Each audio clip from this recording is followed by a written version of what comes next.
제가 질문 하나 드리고 말씀 시작하겠습니다. 사랑하는 성도 여러분, 여러분은 신앙생활의 방향성을 정할 때 어떻게 정하십니까? 여러분 신앙생활을 좌지우지하는 기준이 뭡니까? 당연히 하나님의 말씀인 성경이어야 합니다. 그거 말고는 답이 없죠. 그런데 이렇게 묻고 싶습니다. 진짜로 성경입니까?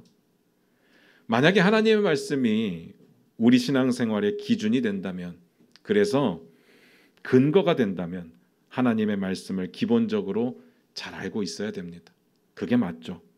우리가 예수 믿고 구원받은 후에 그 다음부터 살아가는 건 모두 다 신앙생활이라고 부릅니다. 일주일에 한 번 주일날 교회에 와서 이때만 신앙생활하는 게 아니라 오늘 주일이 끝나고 내일 여러분의 삶의 현장에 가서도 여러분이 살아내야 되는 모든 것들은 다 신앙생활이라는 이야기입니다. 그러니까 그렇게 매 순간을 잘 살아낼 만큼 하나님의 말씀을 잘 알고 계십니까?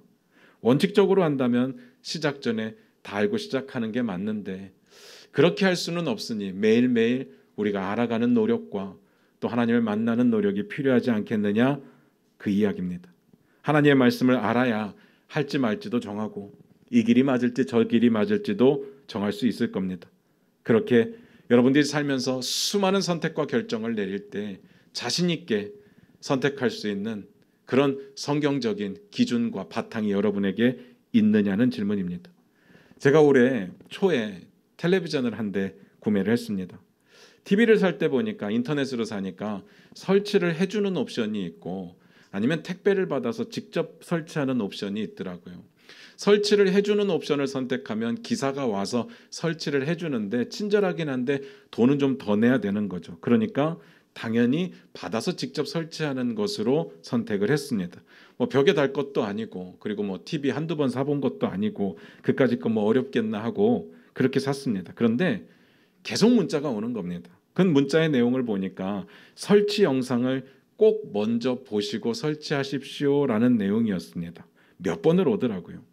저 웬만해서 그런 거 잘 안 보는데 이게 뭐 TV가 고가이기도 하고 자꾸 문자가 오니까 궁금해서 한번 열어봤습니다. 근데 보길 잘한 것 같아요.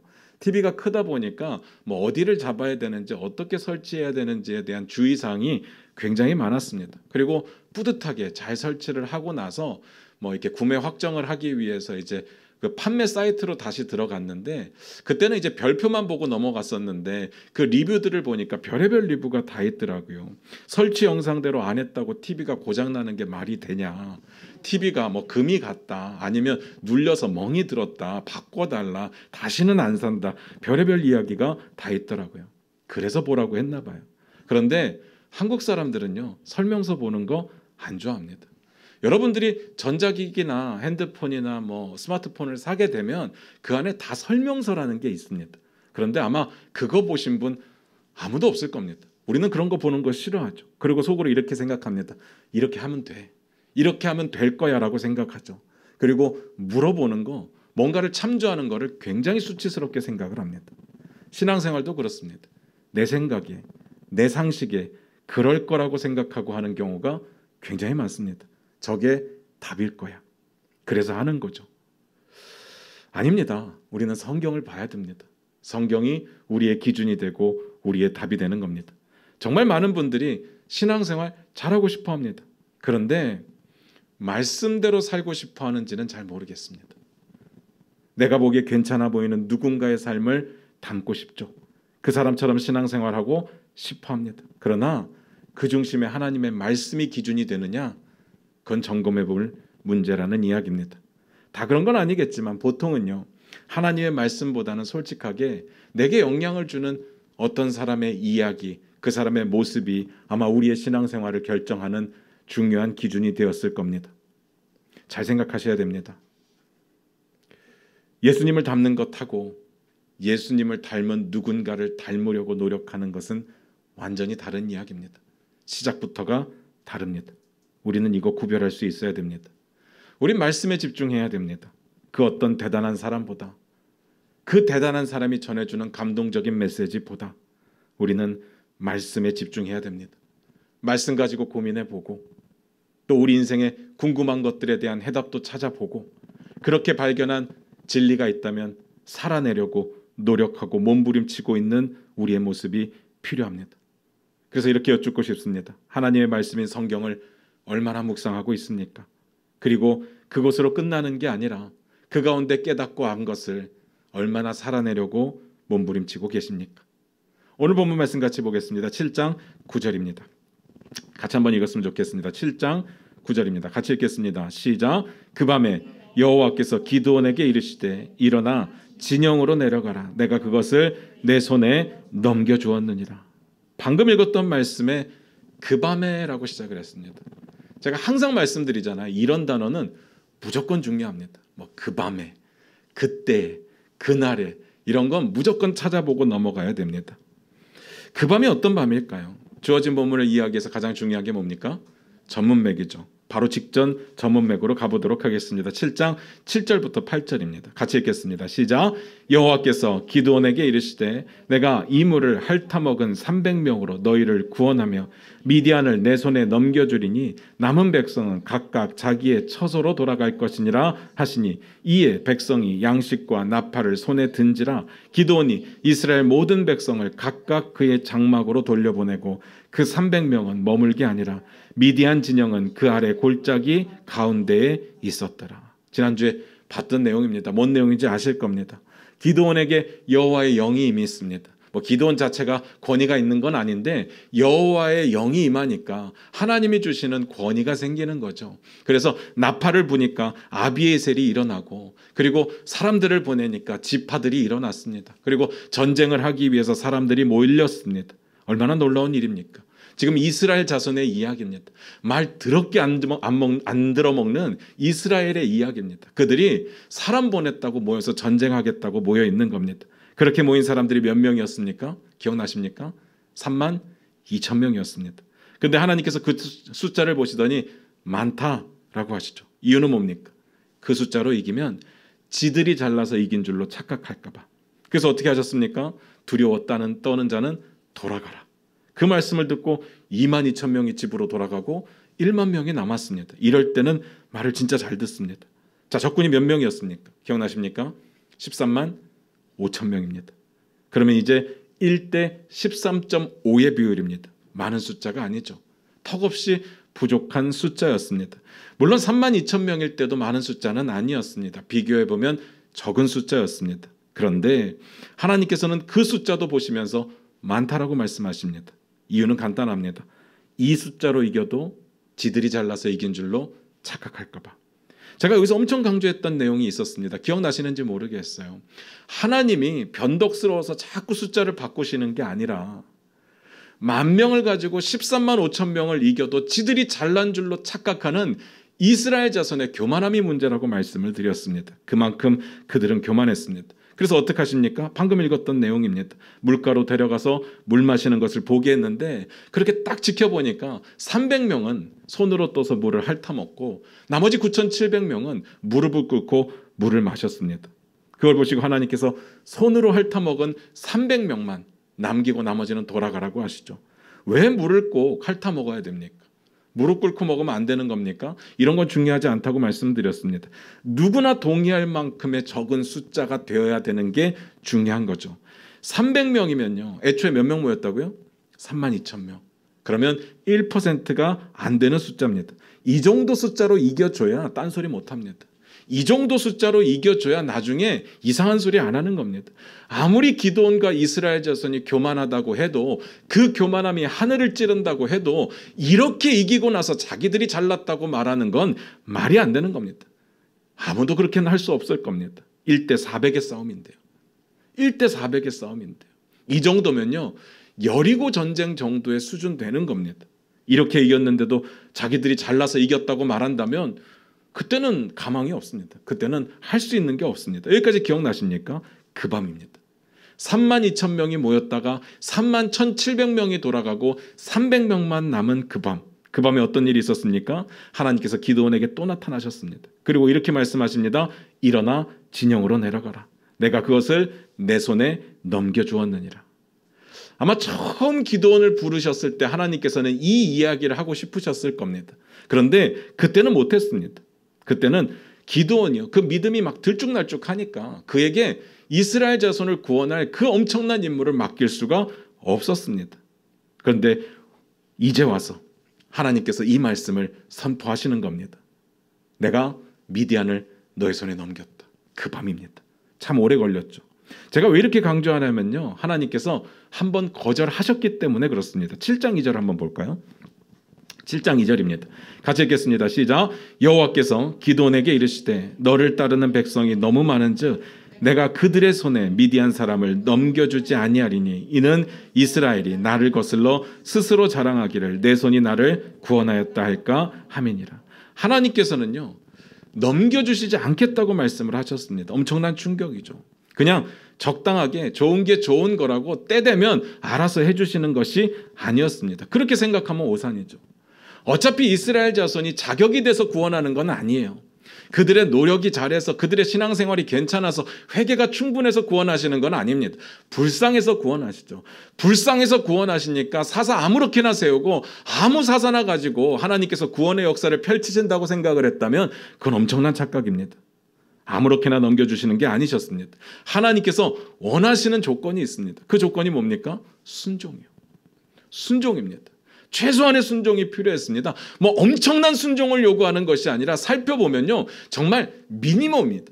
아주 작은 거, 아주 작은 그 순종 하나를 보고 하나님께서 구원해 주셨습니다. 어쨌든 그래야 문제는 해결이 되는 겁니다. 이 원리를 우리의 삶에 좀 적용을 해봤으면 좋겠습니다. 우리의 인생에 찾아오는 여러 가지 고난과 문제들이 분명히 많이 있을 겁니다. 제가 인생을 많이 살아보지는 않았지만, 근데 제가 사람을 많이 만나고 듣는 입장이다 보니까 사람들의 이야기를 들을 기회가 굉장히 많습니다. 그래서 듣다 보면요, 사람들이 말하는 고민의 내용이 크게 네 가지로 갈라지는 것을 발견할 수 있습니다. 여러 번 말씀드렸어요. 보통은 건강의 문제, 그리고 물질의 문제, 그리고 관계의 문제, 그리고 미래에 대한 불안함의 문제. 대부분 이겁니다. 근데 이런 문제들이 다 죄 때문에 일어나는 문제들은 아닙니다. 모든 일들에는 원인과 결과가 분명히 있습니다. 그런데 그 모든 결과의 원인이 죄 때문은 아니라는 이야기입니다. 다른 사람의 죄 때문일 수도 있고, 나를 포함한 또 누군가의 실수일 수도 있고, 정말 그냥 잘못된 선택 때문에 나오는 잘못된 결과일 수도 있다는 이야기죠. 예를 들어서 공부 안 하면 시험 못 보고, 시험 못 보면 좋은 대학 못 갑니다. 좋은 대학 못 가면 부모님한테 혼나고 기분 나쁘고 마음 아프고 한두 가지 짜증나는 게 아니죠. 이건 죄 때문은 아닙니다. 전혀 죄하고는 상관없는 거예요. 그냥 공부 안 해서 그런 겁니다. 그렇기 때문에 우리가 꽤 많은 부분들은 최선을 다해서 살잖아요. 그러면 해결되는 경우가 많습니다. 이런 부분들은 노력해야 됩니다. 이런 부분들에 있어서 노력 안 하고 하나님 도와주세요, 하나님께서 해결해 주세요, 이건 말이 안 되는 거죠. 이건 우리가 해야 되는 부분입니다. 아프면 병원 가야죠. 병원 가서 치료받으면 됩니다. 또 돈 없으면요, 열심히 일해서 돈 벌면 되죠. 안 쓰면 됩니다. 저축하면 돼요. 관계를 풀기 위해서는 관심을 더 가지고 에너지를 쏟아부으면 회복되기도 합니다. 미래에 대한 불안함이 있을 때는요, 열심히 살아가다 보면 해결되기도 하고, 때로는 시간이 약이 되기도 합니다. 해결되는 경우가 있습니다. 이건 우리가 해야 되는 부분입니다. 다만 비슷한 문제라고 할지라도, 똑같은 문제라고 할지라도 그럴 수 없는 문제들이 있습니다. 해결이 안 되는 문제들이 있어요. 내가 해결할 수 없는 거, 아무리 노력해도 문제가 풀리지 않는 문제들이 있다는 이야기입니다. 그 가운데 잘 살펴보시면 내가 해결하지 못한 죄 때문에 일어난 문제들이 있다는 이야기죠. 그 부분은 여러분이 아무리 최선을 다한다고 해도 해결되지 않을 겁니다. 여러분의 노력으로 해결이 안 된다는 이야기입니다. 하나님께서 붙잡고 있던 줄을 놓아주셔야 그때 해결이 되는 겁니다. 이스라엘 자손에게 미디안을 넘겨주셔야 그때 해결이 되는 것처럼. 뭔 말인지 아시겠습니까? 제가 한참 돈이 없어가지고 고생할 때가 있었습니다. 물질의 부족함으로 고통받을 때가 있었는데, 그때 제가 자주 하던 이야기가 있었습니다. 뭐 사람들하고 이야기를 하다 보면 뭐 돈 없어서 힘들다는 이야기가 나오잖아요. 그러면 저는 이렇게 이야기합니다. 돈 없는 거 솔직히 너무 힘듭니다. 그런데 괜찮습니다. 어차피 인생 한 방입니다. 이렇게 이야기를 해요. 제가 인생 한 방이라고 하면 사람들이 다 웃어요. 도대체 뭘 생각하고 웃는 걸까요? 제가 뭐 로또에 당첨돼서 일확천금과 인생 역전을 노리는 걸까요? 제가 아무리 허접한 목사라도 목사인데 그러지는 않겠죠. 저에게 제가 생각한 건 그래요. 이 과정이 하나님께서 허락하신 꼭 필요한 과정이다. 그래서 하나님께서 묶으셨다면 하나님께서 풀어주셔야 내 물질의 문제가 해결된다, 회복된다. 잘 생각하셔야 됩니다. 하나님께서 묶으신 것은 하나님이 풀어주셔야 됩니다. 하나님께서 넘기신 것은 하나님께서 주셔야 가능한 겁니다. 그러니까 내가 해결할 수 없는 문제를 만날 때 해결하기 위해서 최선을 다해서 노력을 하는 것도 중요하지만 그것이 만약 죄의 문제라면 혹은 내가 이해할 수 없는 상황이라면 가장 먼저 죄의 문제를 회개하고 하나님의 말씀에 순종하지 않았던 부분이 있는가, 내가 순종할 수 있는 부분이 뭐가 있는가, 하나님과의 관계를 해결하다 보면 풀리는 문제들이 있다는 이야기입니다. 이 원리만 알아도 꽤 많은 부분 문제 해결의 접근 방식이 바뀌게 될 겁니다. 이건 원리이기 때문에 우리가 접근해야 되는 겁니다. 적용해야 되는 겁니다. 삶의 방향을 바꿔야 되는 문제입니다. 이건 굉장히 중요한 이야기입니다. 늘 말씀드리지만 아는 것과 그렇게 사는 것은 전혀 다른 문제입니다. 이거 기억하시기 바랍니다. 하나님이 주신 징계라면 하나님께서 풀어주셔야 풀 수 있습니다. 왜 그렇게 노력했는데 지금까지 열심히 살았는데 안 되느냐? 이 원리로 접근하지 않아서 그렇습니다. 노력하지 말라는 이야기가 아닙니다. 최선을 다해야죠. 그런데 회개하고 하나님의 말씀에 순종하는 노력이 있어야 된다는 뜻입니다. 그래서 말씀드립니다. 내 고난이 전부 죄 때문은 아니지만 문제가 생길 때 나의 삶을 뒤돌아보고 죄의 문제를 점검해보고 말씀 앞에 무릎 꿇는 것이 필요합니다. 그러면 해결되는 경우가 있습니다. 그 다음 봅니다. 7장 10절부터 11절입니다. 같이 읽겠습니다. 시작. 만일 내가 내려가기를 두려워하거든 내 부하 부라와 함께 그 진영으로 내려가서 그들이 하는 말을 들으라. 그 후에 내 손이 강하여져서 그 진영으로 내려가리라 하시니 기드온이 이에 그의 부하 부라와 함께 군대가 있는 진영 근처로 내려간 자. 잘 보시면요, 여기에 놀라운 반전이 하나 있습니다. 지금까지는 기드온이 계속 하나님의 명령에 순종하는 것을 머뭇거렸습니다. 그래서 하나님의 역사를 지연시켰습니다. 하나님, 제가 어떻게 합니까? 저 아무것도 아닙니다. 저 할 수 없습니다. 하나님, 확신이 서질 않습니다. 표징을 보여주세요. 이러면서 계속 멈췄습니다. 그런데 이번에는요, 오히려 하나님께서 잠깐 멈추십니다. 하나님께서 기드온의 믿음을 염려해 주시면서 기드온을 위해서 멈춰 주셨습니다. 굉장히 이례적인 일이죠. 이렇게 말씀하십니다. 만일 여전히 두렵냐? 그러면 진영에 내려가서 사람들이 하는 이야기를 한번 들어봐. 그러면 너가 강해질 거야. 이렇게 말씀하십니다. 여러분이 기드온이라면 어떻게 하시겠습니까? 지난주에도 말씀드렸는데 사람이 염치가 있죠. 지금까지 몇 번을 확인을 했는데 또 확인을 하러 갑니까? 그래서 제가 기대하는 대답은 이런 거였습니다. 괜찮습니다, 하나님. 이 정도면 갈 수 있습니다. 한번 해보겠습니다. 열심히 해보겠습니다. 이게 정답이죠.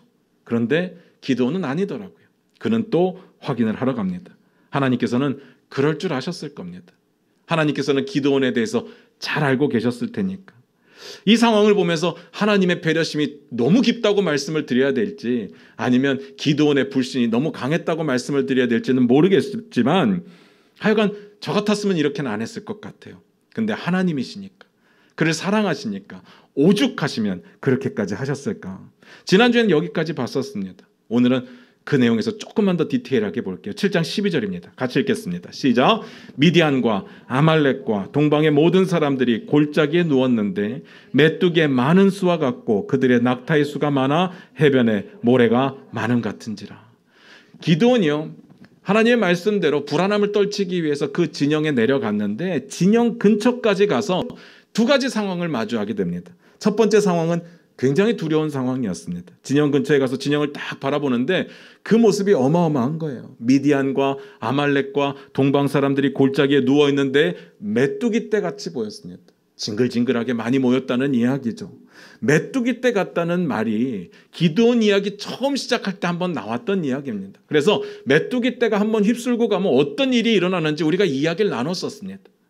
그들을 딱 보는데 다시 그 장면이 보이는 겁니다. 게다가요, 다 돌려보내고 300명만 남았거든요. 300명의 수준에서 13만 5천 명이 누워있는 걸 딱 보면 질리는 거죠. 정말 징그럽습니다. 게다가 그들이 소유한 낙타의 수가요, 해변에 모래같이 많았답니다.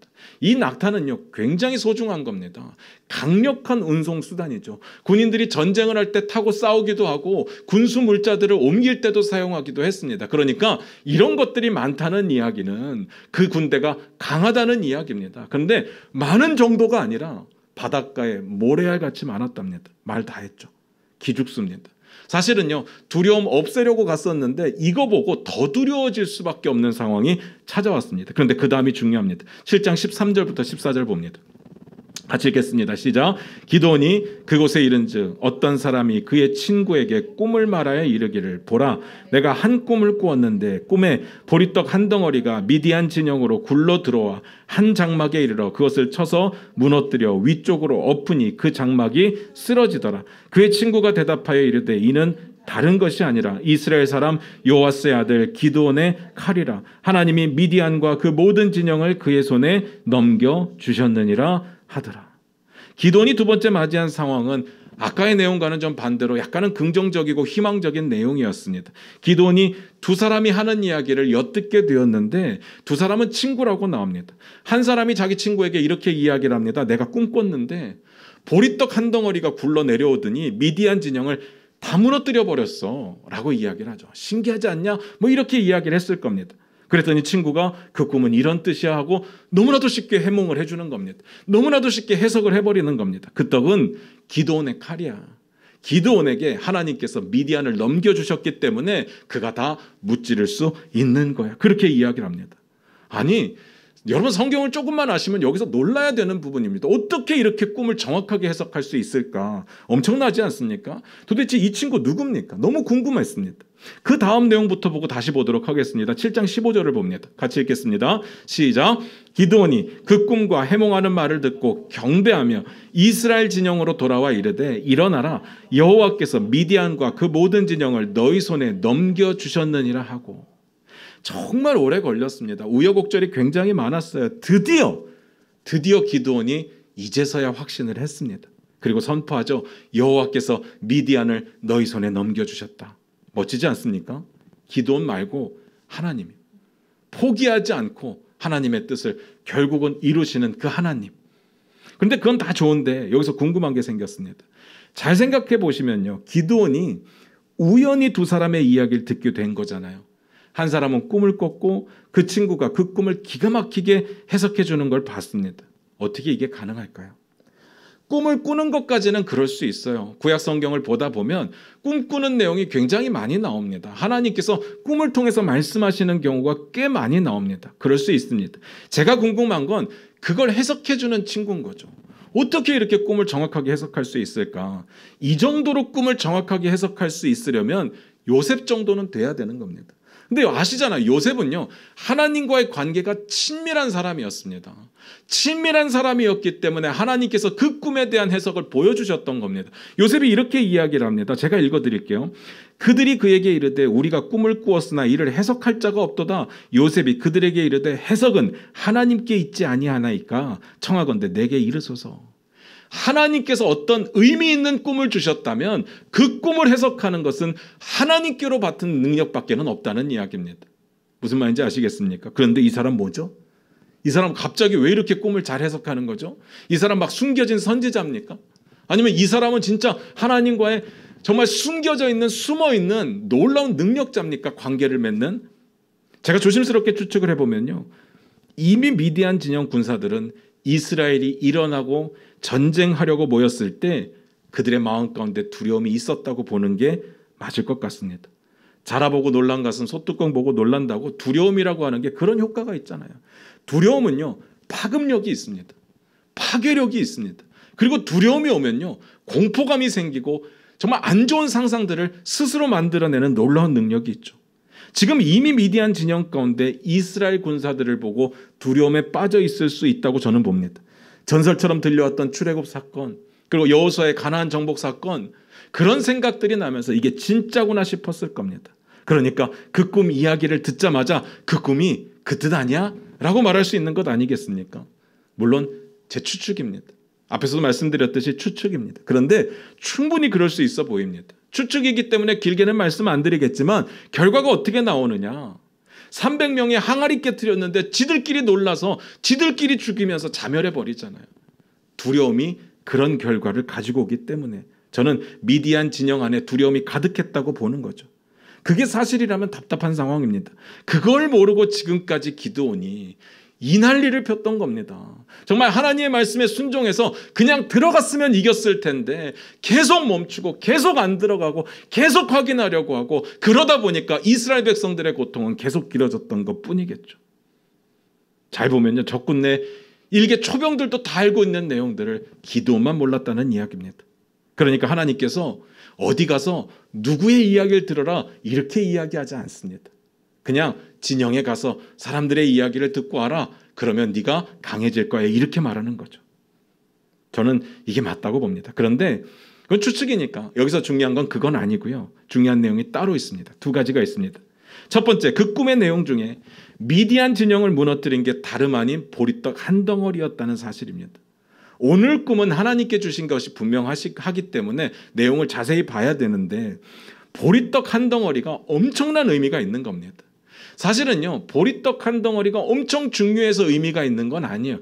정반대입니다. 보리떡 한 덩어리는요, 아무 가치가 없는, 아무 의미가 없는 그런 것이기 때문에 우리가 집중해서 살펴볼 필요가 있는 거죠.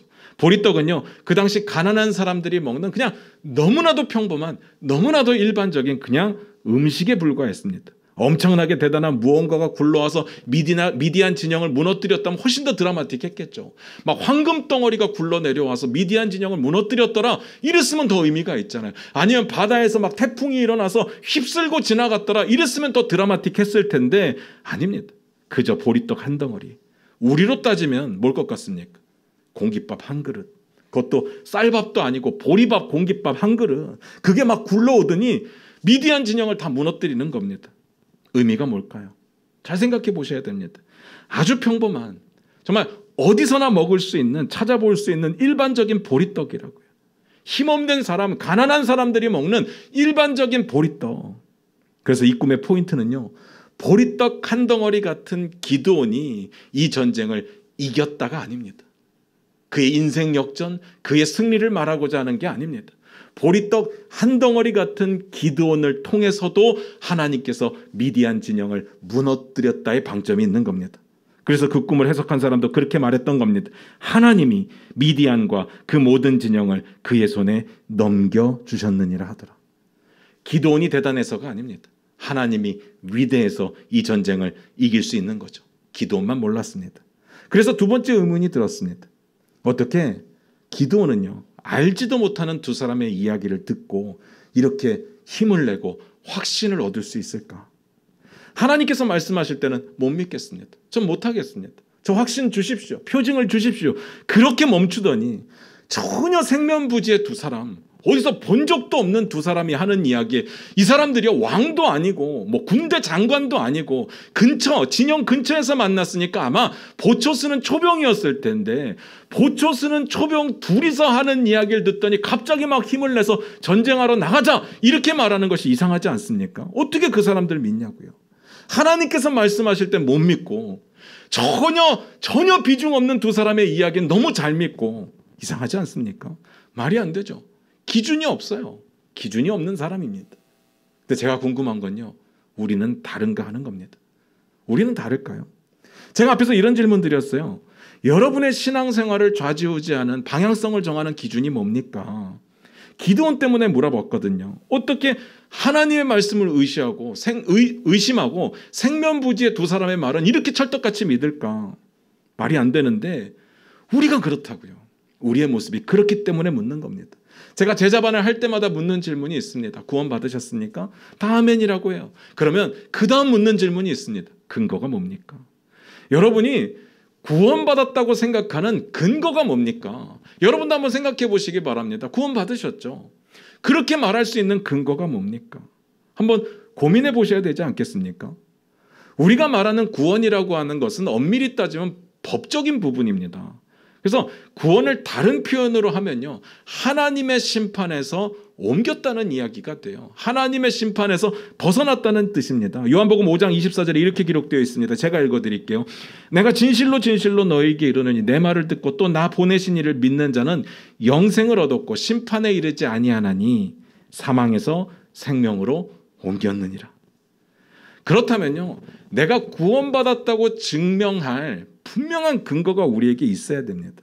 물론 하나님은 다 아십니다. 예수 그리스도의 피가 그 증거가 될 겁니다. 그렇지만 우리는 예수 믿고 천국으로 바로 가는 게 아니라 이 땅에서 살아가야 되기 때문에 우리 자신의 믿음을 위해서도, 우리가 복음을 전하기 위해서도 우리가 구원받았다는 사실에 대해서 사람들에게 분명하게 말할 수 있는 증거와 근거가 필요하다는 이야기입니다. 그 근거가 뭐겠습니까? 말씀이죠. 하나님의 말씀밖에는 없습니다. 하나님이 말씀하셨기 때문에 우리가 그걸 믿고 구원받았다고 확신할 수 있는 거죠. 정말 많은 분들이요, 안타깝게 느낌을 말합니다. 체험에 대해서 이야기를 합니다. 어떤 수련회에 참석했는데 막 기도하는 중에 막 온몸이 뜨거워지고 마음이 뜨거워지는 걸 느낀 거 보니까 내가 그때 구원받은 것 같습니다. 아니면요, 예수 믿고 나서 교회 다니고 나서 마음이 편안해졌습니다. 교회 다니고 나서 하는 일마다 잘 됩니다. 우리의 체험이 나쁜 건 아닙니다. 체험은요, 좋은 거예요. 우리의 신앙생활에 분명히 도움이 될 때가 있을 겁니다. 그런데 잘 생각하셔야 됩니다. 그것이 우리 구원의 근거는 아닙니다. 법적 효력은 없습니다. 우리 신앙생활에 도움이 된다는 이야기지 이걸 가지고 내가 구원받았다고 말할 수 없다는 이야기입니다. 제가 우리 신앙생활에 도움이 될 수도 있다고 말씀드렸습니다. 이걸 반대로 말씀드리면 오히려 방해가 될 수도 있다는 뜻이죠. 마음이 불편하면 어떡할 건데요? 교회 다니고 나서 일이 잘 안 풀리면 어떡할 건데요? 다시는 마음이 뜨거워지고 온몸이 뜨거워지는 그런 경험 못하면 어떡할 건데요? 그때는요, 나 구원 못 받은 거 아니야? 나 버림받은 거 아니야? 그렇게 생각하지 않겠습니까? 그게 근거가 아닌데, 항상 근거는요, 변하지 않는 진리여야 됩니다. 흔들리지 않는 진리에 기초해야 됩니다. 거기에 비추어서 내가 예수를 믿고 구원을 받았는지 못 받았는지를 말할 수 있지 않겠습니까? 그것밖에 없습니다. 그러니까 여러분들에게 여쭙는 겁니다. 여러분들의 신앙생활이 말씀이 기준이 되고 있습니까? 어떻습니까? 가끔 상담을 하다 보면요, 놀라운 것을 발견할 때가 있습니다. 하나님의 말씀을 이야기해주면 그 정도는 알아요라고 반응을 한다는 거죠. 굉장히 뻔한 이야기, 식상한 이야기를 듣는 것처럼 시큰둥합니다. 아니, 목사에게 찾아와서 이야기하고 도대체 어떤 대답을 원하는 걸까요? 제가 뭐 돈을 줄 수 있는 것도 아니고 병을 고쳐줄 수 있는 것도 아니고 직장에 취직을 시켜줄 수 있는 것도 아니고 못하는 공부를 잘하기 위해서 대학을 보내줄 수 있는 것도 아닌데 목사가 할 수 있는 거 뻔하지 않습니까? 아니면 뭐 성경에는 안 나와 있지만 나만 알고 있는 크고 비밀한 어떤 것을 그렇게 이야기해 줄 것을 기대하는 걸까요? 제가 해줄 수 있는 건요, 하나님의 말씀을 제시하는 겁니다. 성경에 이렇게 기록되어 있습니다. 그 다음에 해줄 수 있는 거 기도해 주는 겁니다. 그래서 너무나도 뻔한 대답을 할 수밖에 없죠. 하나님의 말씀 읽으십시오. 기도하십시오. 하나님의 나라를 삶의 자리에서 살아내십시오. 하나님의 주권과 통치를 인정하십시오. 그 말밖에는 해줄 수가 없습니다. 그러면 시큰둥합니다. 그건 압니다. 어려서부터 너무 많이 들어서 잘 알고 있습니다. 그런다니까요. 마치 부자가 막 달려와서 무릎 꿇고 예수님께 엎드려서 선생이시여 어떻게 해야 영생을 얻겠습니까? 라고 했을 때 예수님께서 십계명 뒷부분을 말씀하시면서 이거 지켜 행하라고 말씀하십니다. 여기에 새로운 게 어디 있습니까? 막 신기한 내용이 있습니까? 그랬더니요, 그 사람이 이렇게 이야기를 합니다. 그건 어려서부터 다 지켰습니다. 딱 우리의 모습 아닙니까? 그거 알아요. 그 정도 어려서부터 다 했던 일들입니다. 딴 거, 새로운 거, 굉장히 신기한 뭔가를 알려주세요 라고 말하는 것 같습니다. 그런 건 없습니다. 만약에 그런 걸 제시하는 분이 있다면, 정말 들어도 보지 못했고 너무나도 신기한 정말 새로운 것을 말하는 사람이 있다면 그 사람 조심하십시오. 그 사람은 가짜일 가능성이 굉장히 많습니다. 제가 사사기 처음에 그 말씀 드렸죠. 하나님의 이야기가 아니라 자기 이야기가 많은 사람, 위험한 사람입니다. 조심해야 될 사람인 거죠. 굉장히 매력적일 수는 있지만 아닙니다. 하나님의 말씀만이 진리입니다. 예수님께서 뭐라고 하셨습니까? 그 청년에게 예수께서 그를 보시고 사랑하사 이르시되 내가 아직도 한 가지 부족한 것이 있으니 가서 내게 있는 것을 다 팔아 가난한 자들에게 주라. 그리하면 하늘에서 보화가 내게 있으리라. 그리고 와서 나를 따르라 하시니. 문제가 뭔지 아십니까? 다 알아요. 그리고 열심히 살았습니다. 인정합니다. 그런데 다 아는데 열심히 산 건 맞는데 자기를 다 버릴 만큼 하나님을 사랑하지는 않았습니다. 온전히 버리고 하나님을 쫓을 만큼의 믿음은 안 되었던 거죠. 그렇게 살아내지 못했으니까 이 이야기가 식상한 겁니다. 온전히 하나님께 드리지 못했는데, 하나님께 포기하지 못했는데 어떻게 하나님이 허락하시는 놀라운 능력의 신앙생활을 경험해 봤겠습니까? 우리가 보기에 멋진 신앙생활 하는 사람들이요, 우리에게 영향을 주는 사람들, 그들의 모습을 보면 신앙생활 근사합니다. 그런데 그렇게 근사하게 보이는 이유가 신앙생활도 있지만 그런 사람들이 세상 속에서도 잘 살고 있으니까 그런 모습이 본이 되는 거죠. 꽤 많은 사람들이 이렇게 이야기를 합니다. 나 나중에 돈 많이 벌어서 교회 열심히 섬길 거야. 가난한 사람들 많이 도와줄 거야. 왜냐하면 그렇게 본 사람들이 있거든요. 그런데 뭐가 문제냐? 우리가 그렇게 열심히 살았는데 우리는 그렇게 돈을 많이 못 벌거든요. 거기서 오는 괴리감이 분명히 있습니다. 우리는 후자가 부러웠던 겁니다. 그의 믿음 생활이 부러웠던 게 아니라 그가 믿음 생활도 잘하는데 잘 사는 게 부러웠던 거죠. 우린 거기서 식상한 겁니다. 우리가 안다고 말하는 거 진짜 아는 거 아닙니다. 진짜 아는 건요, 그 말씀대로 살려고 몸부림치는 게 진짜 아는 거죠. 말씀 마무리 짓겠습니다. 사랑하는 성도 여러분, 신앙생활 제대로 하고 싶으십니까? 그러면 말씀으로 돌아가셔야 됩니다. 말씀을 내 삶의 기준으로 삼으셔야 됩니다. 말씀에 기록된 대로 지켜 행해야 됩니다. 그래야 우리 신앙생활이 힘을 얻습니다. 끝으로 이렇게 여쭙고 싶습니다. 내가 부러워하는 혹은 존경하는 누군가의 말을 들으시겠습니까? 아니면 하나님의 말씀을 듣겠습니까? 여러분의 대답은 뭡니까? 우리에게는 말씀이 기준이고 말씀이 능력이 됩니다. 말씀 읽고 묵상하셔야 됩니다. 그리고 살아내셔야 됩니다. 굳이 기드온처럼 멀리 돌아서 갈 이유가 없지 않겠습니까? 제가 기드온의 내용을 보면서 곰곰이 생각을 해봤거든요.